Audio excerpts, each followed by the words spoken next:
Good morning. I'm Bonnie Gardner, co-chair of the Public Affairs Forum of the First Unitarian Church at 4700 Grover Avenue. Our forums are free and open to the public. You can find out more about our forum schedule by going to www.austinuu.org. Today we're going to be talking about a very important civil rights issue, and our speaker will be Tom Doyal, speaking on Texas and the gay march towards full citizenship.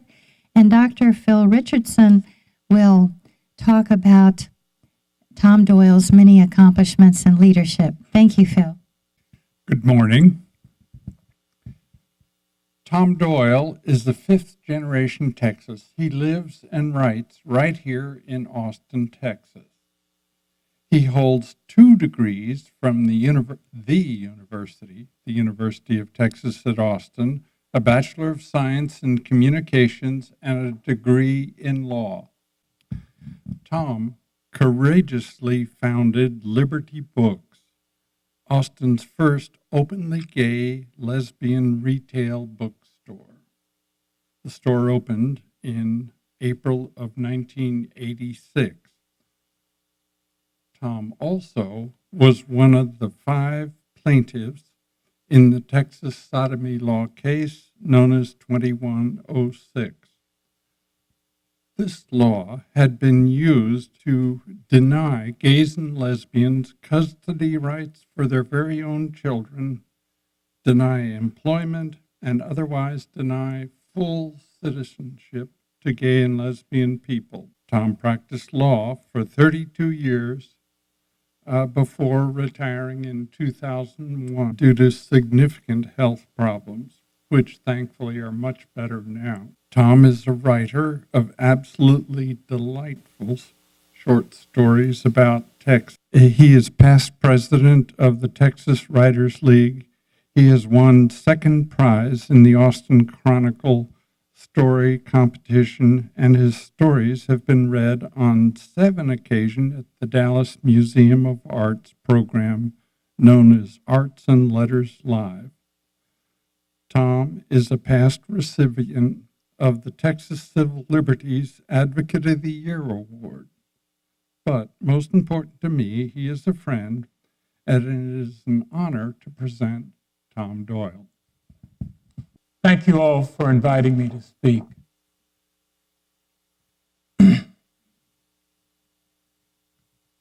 I've never given this speech before. I was surprised to be asked. I lived a significant part of the history I'm going to give to you today. The title of the talk is Texas and the Gay March Toward Full Citizenship. But I need to give a little background before I get to Texas. And because I like you people, I'm going to start it with the end of World War II and not with Alexander the Great. On the handout that each of you will get, I reference 2 books that I'm going to, if you're interested in the topic, I'm going to recommend these books to your readership if you care to look at them later. And then there are 3 legal cases that I will talk about if you have a particular interest in these issues.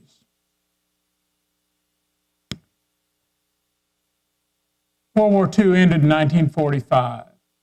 And there's a new book out about this called Eminent Outlaws, Gay Writers Who Changed America, by a gay novelist named Christopher Bram, and this is his first nonfiction book. Mr. Bram's thesis, which he explores at book length and supports, I believe, I've read the book, is that the American writers who came after World War II created a climate in which gay rights could be talked about. Because before that time, there was no language that could be used to discuss the matter in public. It was surrounded by silence. But if you look at the list of writers from that time period, and I'll just name a few of them so you get a sense of the literary movement that basically laid the foundation for a gay rights revolution in the coming years. W.H. Auden, Christopher Isherwood, Tennessee Williams, Truman Capote, James Baldwin, Gore Vidal, James Purdy, John Recchi, Edmund White, Felice Picano, Larry Kramer, Andrew Holleran, and I'm going to stop. I've read some of this stuff, but not all of it. But the point is that we couldn't talk about it until these people began to write their stories. Gore Vidal's City and the Pillars, scandalous for the time. All of that came after World War II. So it sort of laid a foundation for beginning to talk about issues relating to gay and lesbian people. Now, the next major development in American history was the McCarthy years, which we call the Red Scare, when Senator Joseph McCarthy, the junior senator from Wisconsin, stood up at a Republican women's club in Wheeling, West Virginia in 1950 and waved a piece of paper in the air saying, I have 205, the names of 205 communists who work in the State Department. Everybody was startled. And then a few months later, an undersecretary of state named John Purifoy said the State Department has allowed 91 homosexuals to resign.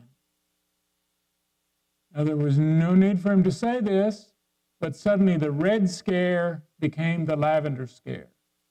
So lots of gay people lost their government jobs, not just in the State Department, but throughout federal government. Men and women were fired. And then you ripple out one layer beyond that, all of those jobs at defense contractors, especially on the West Coast, where clearances were required to work, aircraft factories and all kinds of defense installations, those people were fired because their clearances were revoked. So it was a huge deal. It's not an issue that gets examined much when people talk about the McCarthy years. I'm particularly interested in the topic, so I read some about it. And there's a book called The Lavender Scare that is this very topic explored at book length.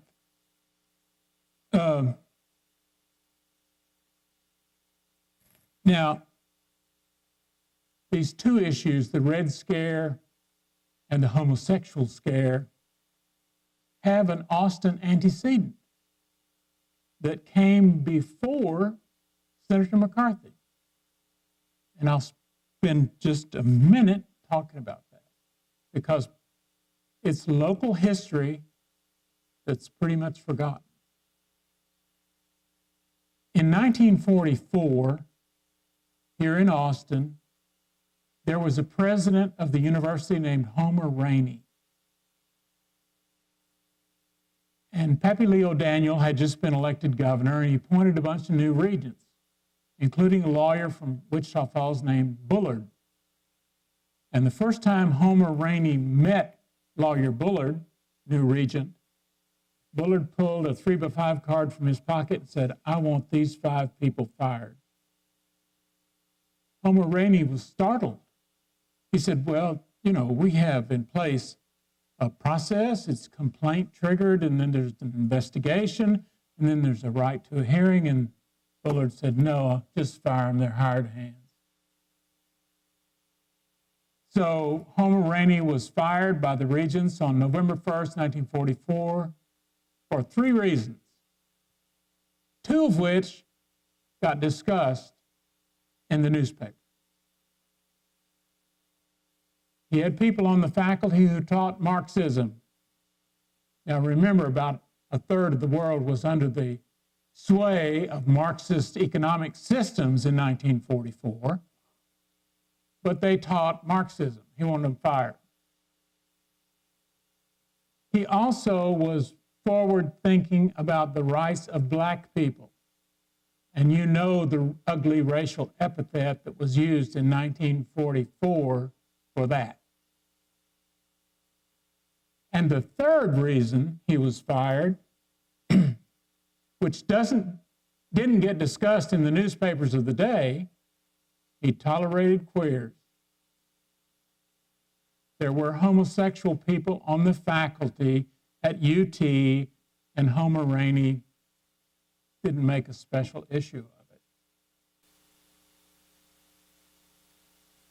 But that wasn't ever reported in the paper. If you go back and look at the clippings of that time, you won't find the third reason discussed at all. But it was very important. One of the reasons Rainey was fired, and I'll just to illustrate the absurdity of the situation, he was fired for permitting a John Dos Passos novel to appear on a reading list for sophomore English. The allegation was that he was corrupting the youth of Texas.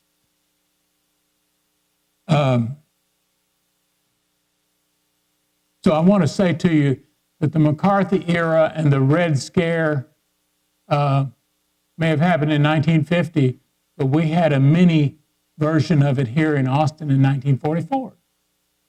And in those days, the regents met almost always in Austin. But for the meeting where they fired Rainey, they went to Galveston. So they wouldn't have student demonstration in support of the president.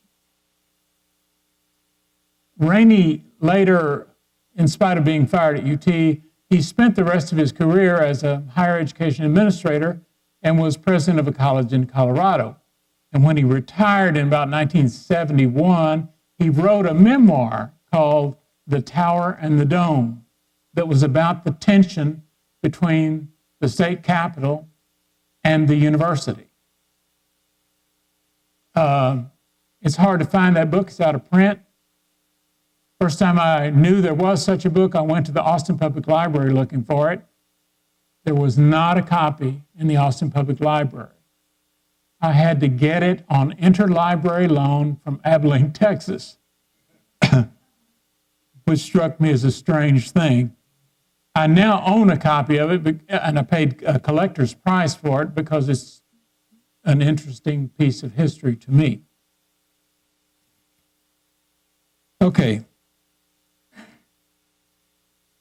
we're jumping all the way from 1950 to 1969.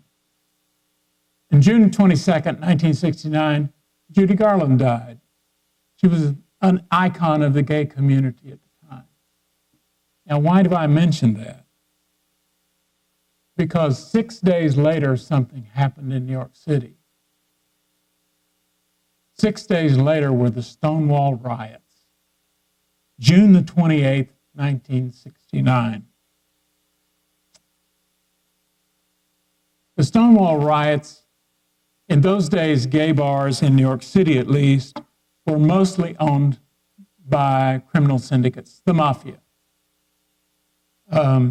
And there were seasonal raids on those bars, coinciding with election season usually, where all the gay people were rounded up, put in a paddy wagon and hauled away, and their pictures were taken, and their names were taken, and then those were published in a newspaper later. Often. Not universally, but often. So those people lost their jobs because they were caught up in the raid of a gay bar. This all sounds, in our modern free-thinking time, incredibly bizarre. But remember, we're only talking about 1960. We're not talking about 1860, 1969. Now, what happened, what's different about the Stonewall Inn that night? And it may have happened in San Francisco and Los Angeles before, but this is the first time that it caught national news attention. Gay people fought back. The first time. Because normally, the normal procedure was for cops to rough people up, shove them in the back of a paddy wagon. And this time, especially the drag queens, started fighting back. A very unusual development for the time. A total surprise to the police, you can be sure.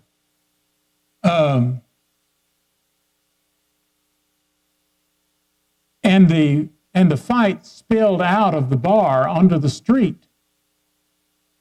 And it was in a gay neighborhood in New York City. And the fight that spilled out onto the street became a riot. Police cars were turned over and set on fire. And it turned into a real moment of social unrest. And the police who were running the raid went into the bar to escape the crowd and barricaded themselves in there, and the crowd set the bar on fire. So it was a huge moment of civil disobedience. People weren't just lining up where they were told and taking the abuse handed out routinely. And people refer to that night today as the founding of modern gay rights movement. Maybe. There was some stuff before, little stuff, homophile organizations, at least two of them, the Mattachine Society, one, but they were tiny compared to actually burning a police car in the street. They were putting out a little mimeograph newsletter, which seemed much more acceptable to the powers that be.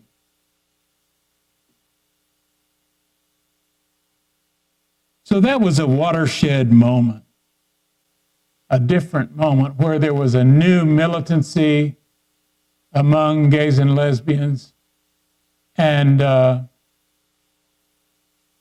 the dominant paradigm depends for its success on our internalized shame about who we are. Once we're not embarrassed about who we are anymore, and I say this to you as one who's testified to the Texas legislature as a gay man, which is the very heart of darkness, to go there and say you're a gay man. Once we give up our internalized shame about who we are, I became very powerful. It was a very powerful moment when you can stand on your own feet and say, I am a gay man. Because I'll be 68 in July, and I grew up in South Texas. So I'm not some effete liberal that was shipped in from the coast to talk to you today. I are one. I'm a Texan, and I'm from a rural area in South Texas, and I grew up with all of the attitudes that were time appropriate for my time and place. So I had a lot of shame as I came to an adult and tried to find myself as a gay man. And it was things like Stonewall in 1969 that we could start releasing that shame, letting go of it, and being who we are.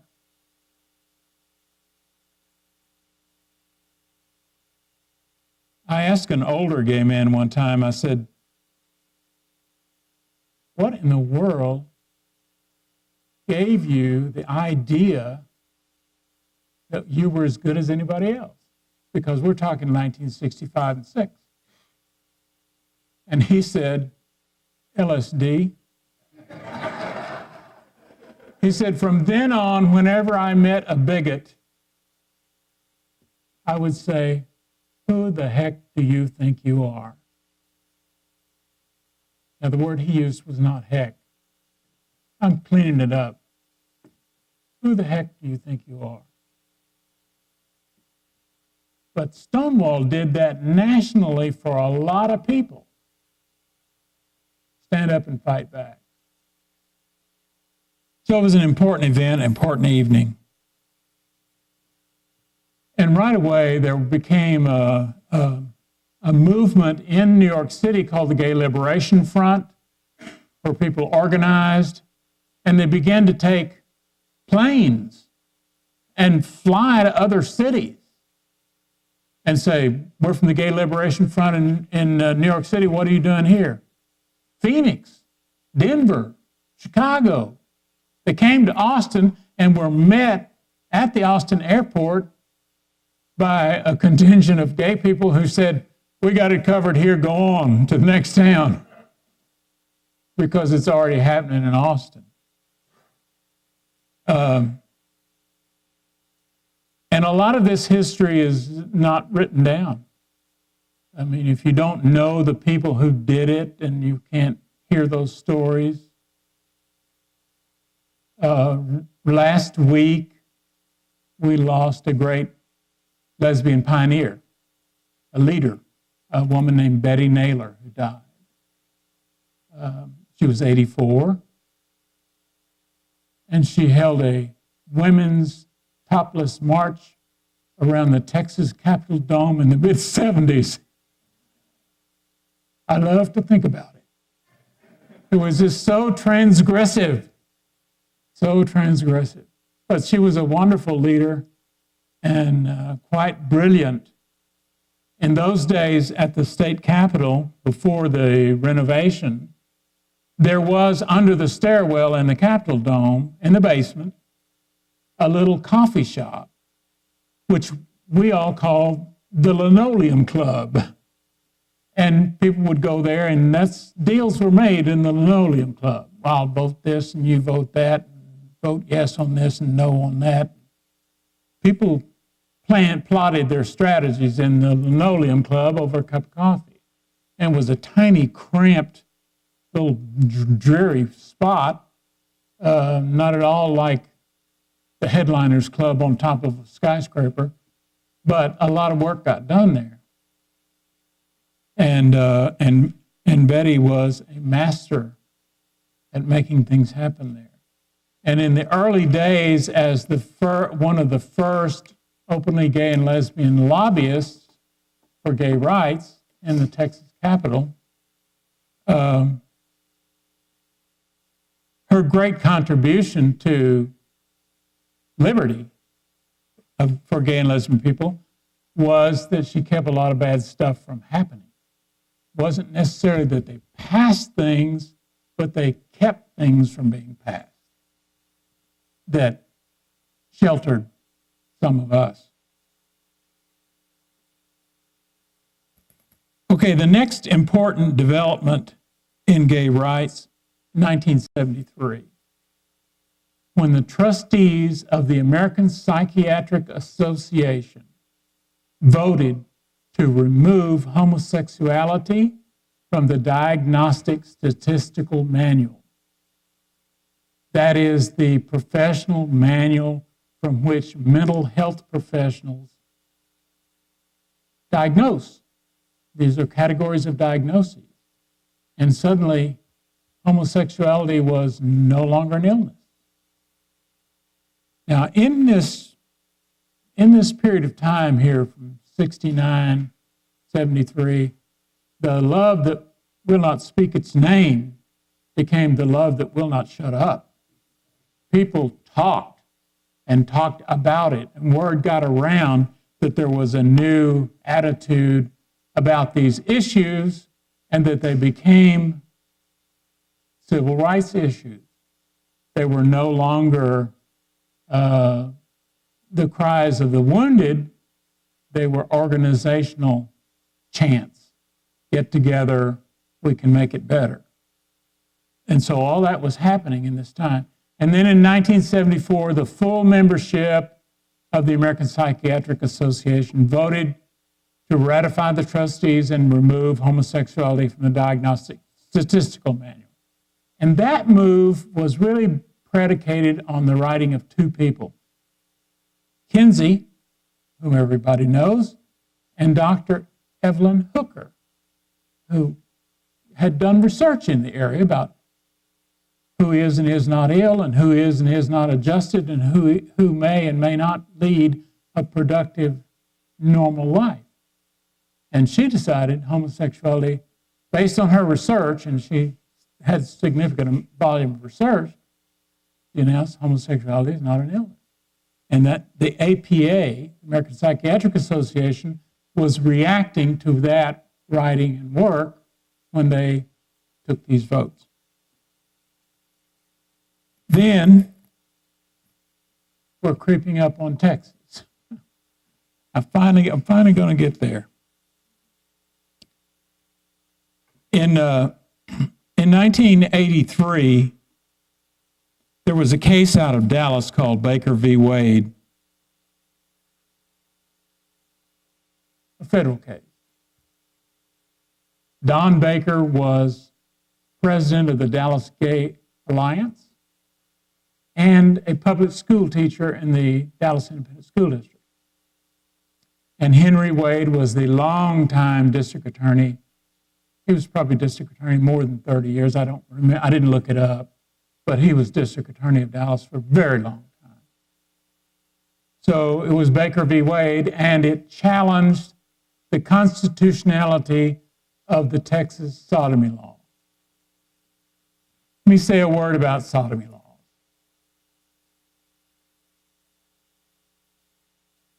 The Texas sodomy law appeared in the Texas Penal Code, the criminal law statutes of the state of Texas, as section 2106.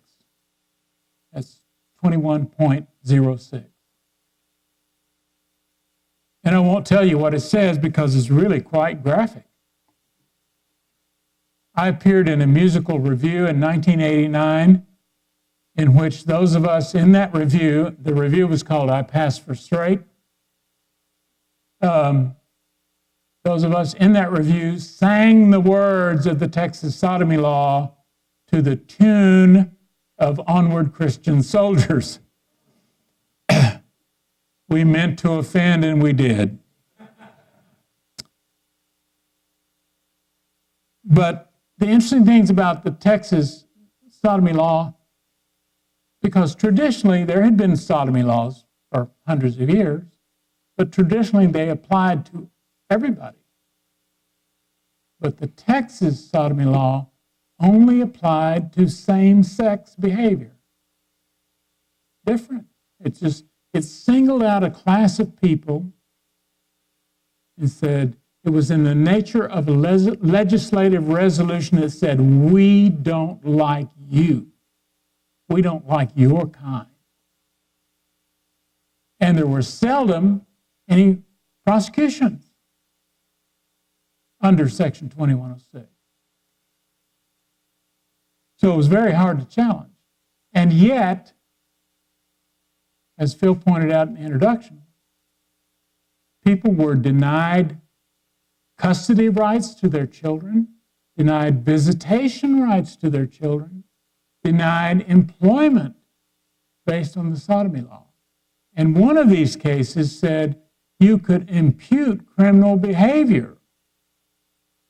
These people are homosexuals, therefore they violate the sodomy law. You impute criminal behavior. So the Baker won at the trial court level. The trial was held by Judge Jerry Buchmeyer. We have lawyers here? I see one, two. You remember Judge Buchmeyer wrote the humor column for the Texas Bar Journal until he retired, and he's now deceased. But he held that the Texas sodomy law was unconstitutional. an unconstitutional infringement on the liberty rights and equal protection rights of plaintiff Don Baker. Oh, by the way, Don Baker got fired from the school district as soon as he was identified publicly as a gay man. He later became a corporate trainer and died in the early 2000s when he was a divinity student at Harvard of cancer. So follow up on him. So then the question was, what's going to happen now? The Attorney General's office of the state of Texas chose not to appeal Baker v. Wade. So very close to getting rid of the sodomy law. However, in those days, any district attorney in Texas could appeal. And the guy's name was Danny Hill from Potter County, Amarillo, appealed. And a group of lawyers called Doctors Against AIDS. Remember, AIDS was coming onto the scene in about 82, 83. It was still being referred to as GRID, Gay-Related Immunity Deficiency. So we had an appeal to the Fifth Circuit. And won at the Fifth Circuit. There was a further appeal to the United States Supreme Court. And Baker v. Wade got coupled with a case out of Georgia called Bowers versus Hardwick. And Bowers came up to be heard first. Now, at the time, I was on the board of the Texas Human Rights Foundation, a gay rights organization, and we were raising money for Baker v. Wade appeals. And we had arranged for Lawrence Tribe, a distinguished constitutional scholar from Harvard, to argue Baker v. Wade in front of the U.S. Supreme Court. Unfortunately, Bowers v. Hardwick got heard first. This is in 1986. And it was decided June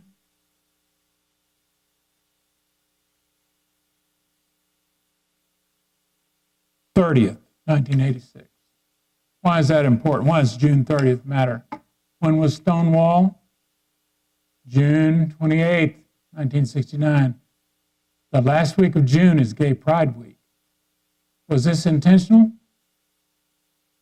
I think so. And the advocates of liberty lost in Bowers v. Hardwick. The U.S. Supreme Court, in a decision which repeated every vicious canard ever spoken about gay people,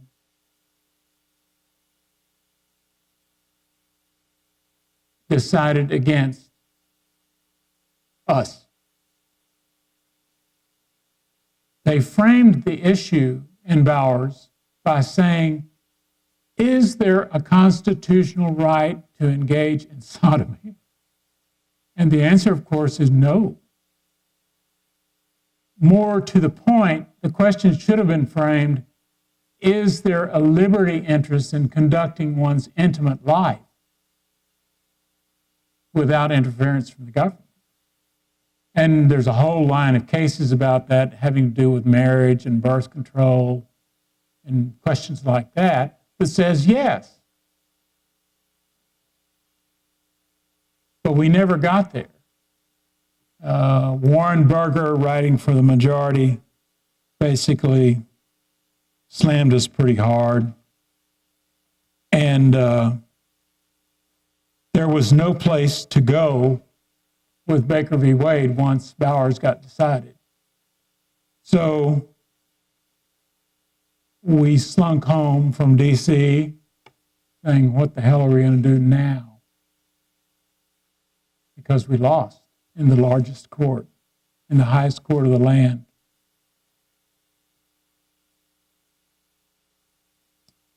So we chewed on it a little while. What are we going to do?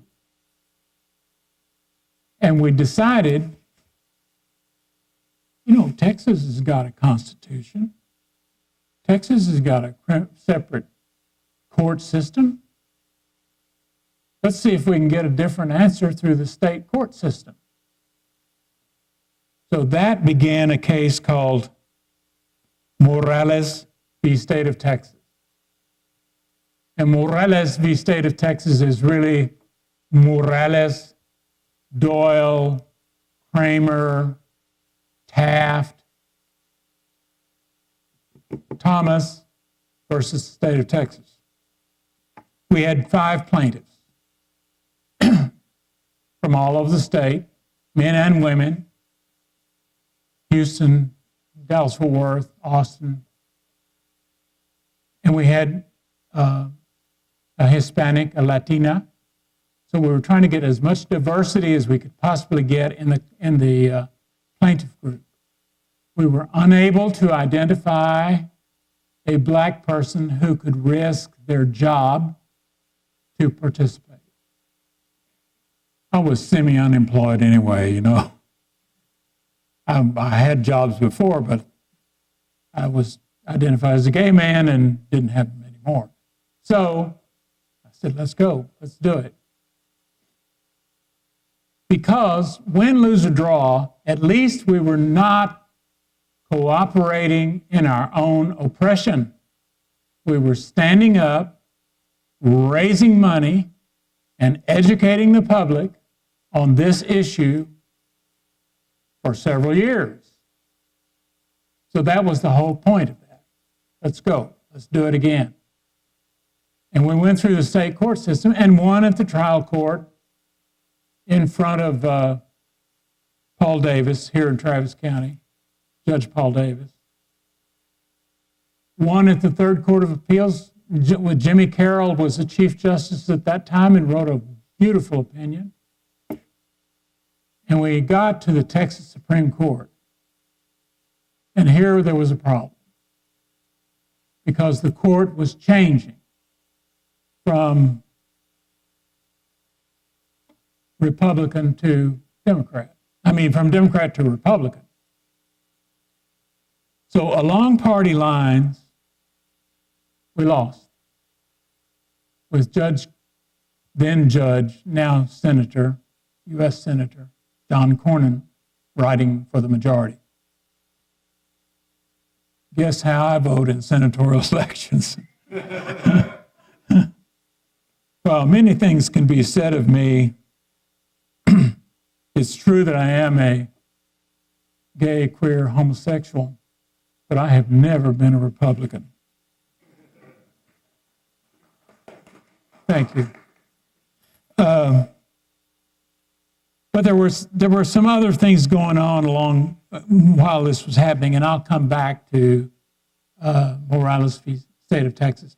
And the Morales in this instance was not Dan Morales, who was Attorney General of the state of Texas during part of this period of time.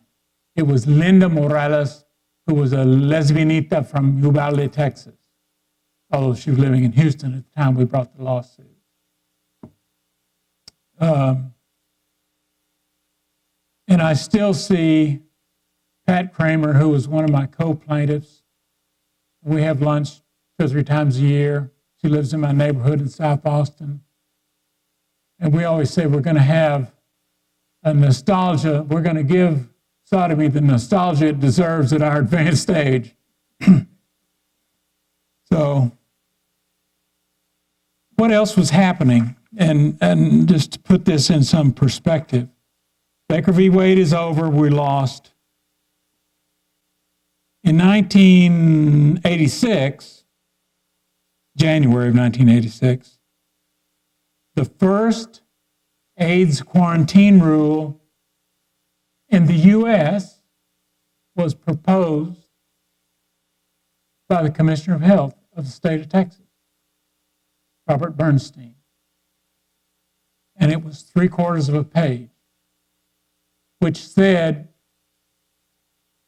every county health official in the state of Texas can lock up anybody suspected of transmitting AIDS. Do you know who the county health officials are of every county in the state of Texas? In most counties, it's the sheriff, for which there is no education requirement. It's an elective office. So that meant, on these few words, that 254 counties were going to have the possibility of every man who appeared to be light in his loafers going to jail. That scared us, as you might suppose. So we took the 3/4-page rule and we got the health department to agree to a public hearing on their rule. So some people got together, me, Glenn Maxey, who's not a lawyer but really smart about legal stuff because he worked around the legislature for years and later served in the legislature. Gara LaMarche, who was then with the Texas Civil Liberties Union.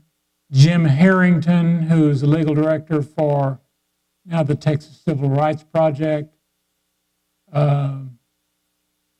Another lawyer named Frank Stenger. It was kind of a floating group, so there were different people who came and went. And I was the amanuensis. I was the secretary of the group. So when we went to the hearing, we turned in an 80-page alternative to their 3/4-page rule, most of which I had stolen from the California Communicable Disease Act. But it had some standards in it that the people had to engage in conduct that had a reasonable possibility of transmitting AIDS, that they had to have AIDS. They had to engage in this conduct. They had a right to counsel. They had a right to appear before a magistrate within a certain amount of hours. So we put some process in there. We put some standards in there. We tracked the science of the disease to keep it from being misused in rural counties, especially rural counties, in any county really, but especially rural counties. And that was the day when we went to the health department to have those hearings. Glenn Maxey and I were giving testimony, and we flew Matilda Krim in, the scientist from AMFAR in New York City. Brought her down, and a law professor from Thurgood Marshall School of Law in Houston got her. A guy named Gene Harrington, who's now deceased, brought Matilda Krim. So we had some artillery. We had something to say. We went to the hearing armed and ready. But that was the day. I'd done a lot of legal work where you've commented on administrative rules for agencies. Take your little folder over there and you give your testimony and thank you, Your Honor, and sit down. But that was the first time I'd ever got up to say, I'm Tom Doyal, I'm a lawyer and a gay man. That was the day CNN was there, ABC was there, CBS was there, NBC, around the Texas Health Department. Had their big vans set up in the parking lot because it was the first AIDS quarantine rule in the nation. That was the day I came out publicly. Thank you. And Glenn Maxey came out that same day. He came off the podium and said to me, I got to go call Mama before she sees us on television. His mother lived in Baytown, and he wanted to be sure he was able to talk to her before the evening news came on. I really would be happy to engage you about, if you have questions about anything we've talked about. Yes. Yes, as you rush through history, could you tell us, did the Supreme Court ever decide that it was unconstitutional to get laws against gay people? Thank you. Yes, they did. In 2003, the United States Supreme Court, in a case out of Houston, Texas, called Lawrence v. State of Texas, ruled the Texas sodomy law unconstitutional. So from Bowers v. Hardwick in 1986 to 2006 in Lawrence v. Texas, 17 years, you saw the U.S. Supreme Court do a 180-degree turn on this issue. Very unusual. You have to have a geologist's sense of time to see the law change. But in this case, 180 degrees in 17 years, very quick in terms of how these things normally happen. I think the Dred Scott decision took like 400 years, but a very long time. Other questions? I'm not sure of the details here, perhaps you are, that a decision that went the wrong way before, I believe it was a 5-4 decision, and the justice, when he retired, one of the justices that voted the wrong way admitted in his memoir that that was the worst decision he'd ever made. I've forgotten his name, but he was from Virginia, and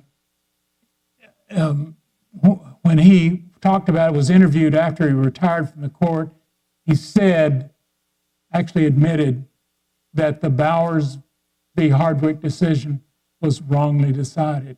And in the Lawrence v. Texas case that I just referred to in answer to Tim's question, the court said Bowers was wrongly decided and is today overruled. Not we differentiate this case from Bowers, but Bowers is overruled. Very unusual wording, very unusual to see that. That direct confrontation with a past decision. Other questions? I think the gay march towards full citizenship in Texas is still continuing. Oh, yes. And I thought it was interesting this week that our president finally came out and supported marriage equality for everybody. Yes. So my question for you is, do you think there's prospects for gay marriage to ever occur in Texas? And if so, what would the process look like for that to occur? A United States Supreme Court decision may have to send troops to Texas. Just say, yeah, right. It'll be something like that. But the Texas sodomy law is still in the Texas penal statutes because the Texas legislature won't take it out, even though it's been ruled unconstitutional by the United States Supreme Court in 2003. So they're leaving it there, still there. You can read it, and you ought to read it sometime because it's just ridiculous about what touches what and who does what to whom, and I won't even share it with you. It's just too graphic. It's just grotesque. This is kind of a softball question, but how is it that it takes drag queens to get a good riot going? I think the rest of us are trying to hold our jobs and keep our heads down and not be identified, and a drag queen doesn't have a choice. They are identified. And if you're wearing 6-inch spike heels, size 11, you are who you are, and there's no hiding it. And so if those people are going to stand up and be counted, then you know who they are. And some of the rest of us may have been skating, passing for straight, for jobs or family or all those kinds of reasons.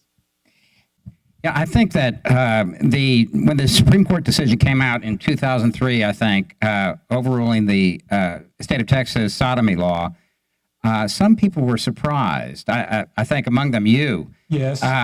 And why were you surprised, and what kind of changes have you seen in Texas since then? Let me say one more thing. On that source sheet you have, there's another book recommended on there called Flagrant Conduct by Dale Carpenter, a University of Minnesota law professor. And it's about the Texas case that overturned sodomy. It's about Lawrence v. State of Texas. And he went to school here at UT in the late 80s. I knew him slightly. We were not close friends because he was a log cabin Republican at that time. But he's written a wonderful book. For one thing, the two men arrested for sodomy probably didn't have sex because of the 4 peace officers who responded to the call, and they were from the Harris County Sheriff's Department, not city police. Only 2 of them testified that these men were having sex. One of them said they were having anal sex, and one of them said they were having oral sex. Not easy to mistake. Without saying more about it, they're quite different things. So it's very likely that those men never had sex.